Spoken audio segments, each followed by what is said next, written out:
Reels वाली बहू प्रज्ञा को रील्स बनाने का बड़ा ही क्रेज है और वो दिन भर रील्स बनाती रहती है, खाते पीते घूमते फिरते घर में कॉलेज में।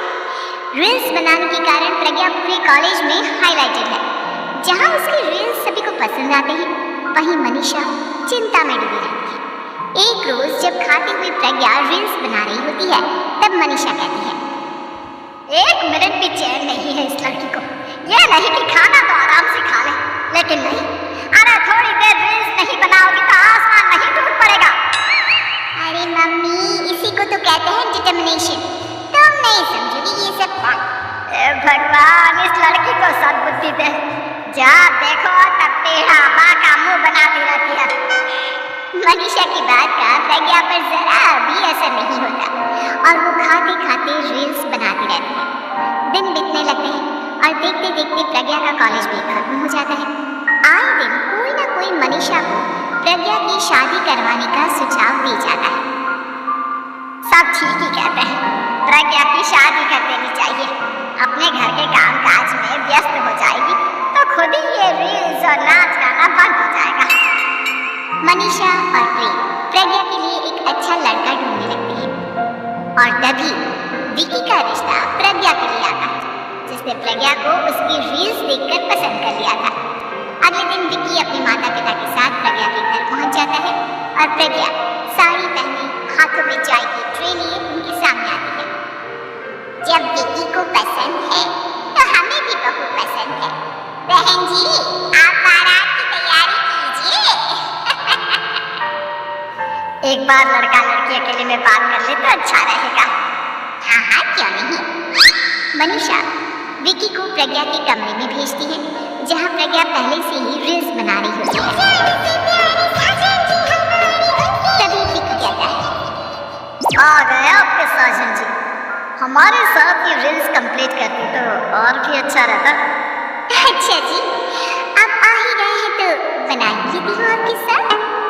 दोनों मिलकर रील्स बनाते हैं। जब वी मीट और तुरंत पोस्ट भी कर देते हैं।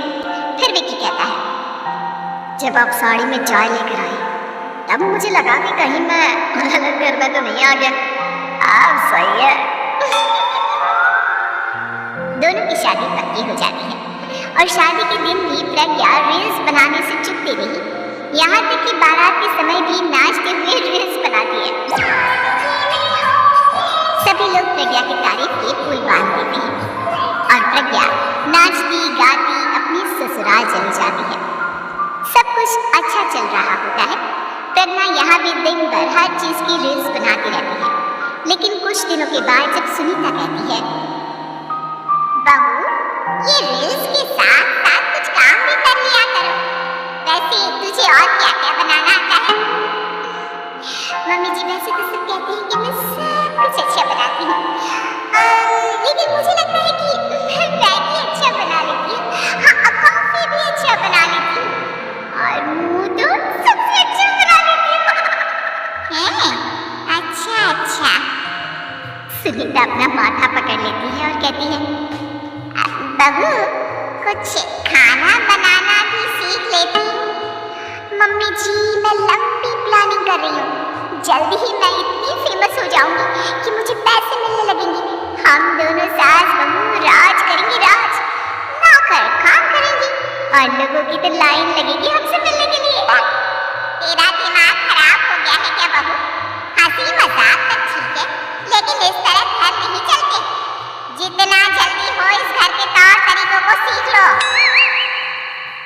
प्रज्ञा मुंह घुमाकर चली जाती है और तुरंत उसी वक्त एक रील बनाती है। ये देख सुनीता का गुस्सा सातवें आसमान पर चला जाता है और विकी के घर आते ही सुनीता उसे सब कुछ बताती है। विकी भी अब प्रज्ञा की इन हरकतों से परेशान हो जाता है। तुम टेंशन मत लो मम्मा, मैं देख लूंगा। विकी कमरे में जाता है तो देखता है कि प्रज्ञा रील्स बना रही है। विकी बड़े ही प्यार से प्रज्ञा से कहता है, प्रज्ञा, इन सब के लिए मैं तुम्हें मना नहीं कर रहा हूँ, लेकिन फिर भी हर वक्त तो ये अच्छा नहीं लगता ना। समझने की कोशिश करो, मुझे भी तुम्हारा थोड़ा वक्त चाहिए। मैं जब ऑफिस से आता हूँ तो मुझे समय देने की जगह इसी में लगे रहती। तुम ज्यादा ही सोच रहे हो। तुम भी मेरे साथ रील्स बनाओ ना। तुम्हें इज्जत से कोई बात समझ में नहीं आती क्या? दिमाग खराब हो गया है तुम्हारा इस चकाचौंध से। अगर तुमने अपना रवैया नहीं बदला तो मैं तुमसे दूर चला जाऊंगा। तुम ही रिश्ता लेकर आए थे, मुझे लड़कों की कमी नहीं थी और ना आज है। विकी दरवाजा पटक कर चला जाता है। धीरे धीरे विकी प्रज्ञा से दूर होता जाता है। एक रोज मनीषा प्रज्ञा के ससुराल उससे मिलने जाती है। तब सुनीता उससे कहती है, बहन जी अब आई है तो कुछ दिन यहाँ रहकर जाइएगा, आप ही का घर है। हाँ मम्मी, बहुत दिन हो गए तुम्हारे साथ एक भी रील नहीं बनाई मैंने। प्रज्ञा तुरंत अपने फोन में रील्स ऑन कर लेती है। ये सब मुझसे नहीं होगा। तेरा ये भूत अभी तक नहीं उतरा क्या? बहन जी आप कुछ कहती नहीं क्या इसे? जब आप ही कुछ नहीं कर पाई तो मैं कर ही क्या सकती हूँ? सास तो वैसे ही बदनाम है। शाम को घर की लाइट चली जाती है और मनीषा प्रज्ञा से कहती है, मेरे घुटनों में बहुत दर्द हो रहा है, तो लाइट का कुछ इंतजाम करना बेटा। अच्छा कैंडल जला देती हूँ मम्मा। प्रज्ञा गाते हुए कैंडल जलाती है और खिड़की के पर्दे के पास रख देती है। मनीषा जिसे बहुत दर्द हो रहा है वो सो जाती है और प्रज्ञा हमेशा की तरह अपने रील्स में लग जाती है। उधर कैंडल की वजह से पर्दा आग पकड़ लेता है और मनीषा के कमरे में आग लग जाती है। बचाओ! बचाओ!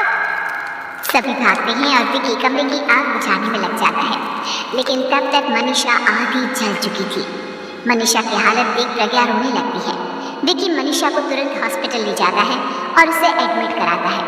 विकी प्रज्ञा से कहता है, देख लिया ना, तुम्हारे इस नाच गाने की वजह से आज तुम्हारी माँ की जान जाते जाते रह गई। अब पता नहीं तुम और क्या चाहती हो। उधर डॉक्टर कहते हैं, इनकी हालत बहुत नाजुक है, आधे से ज्यादा चल चुकी है। प्रज्ञा रोती हुई मंदिर में जाती है और भगवान के आगे जाकर कहती है, भगवान मेरी माँ को ठीक कर दो, मैं कसम खाती हूँ आज से ये रील्स बनाना छोड़ दूंगी, बस मुझे मेरी माँ वापस मिल जाए। 2 दिन बीत जाते हैं और मनीषा खतरे से बाहर आ जाती है। पेशेंट अब ठीक है, आप लोग उनसे मिल सकते हो। सब कोई मनीषा से मिलता है और प्रज्ञा सबके सामने अपना फोन तोड़ देती है। मुझे माफ कर दो मम्मा, मैंने तुम लोगों की बातों को नजरअंदाज किया। बेटा कोई भी चीज जरूरत से ज्यादा खराब है।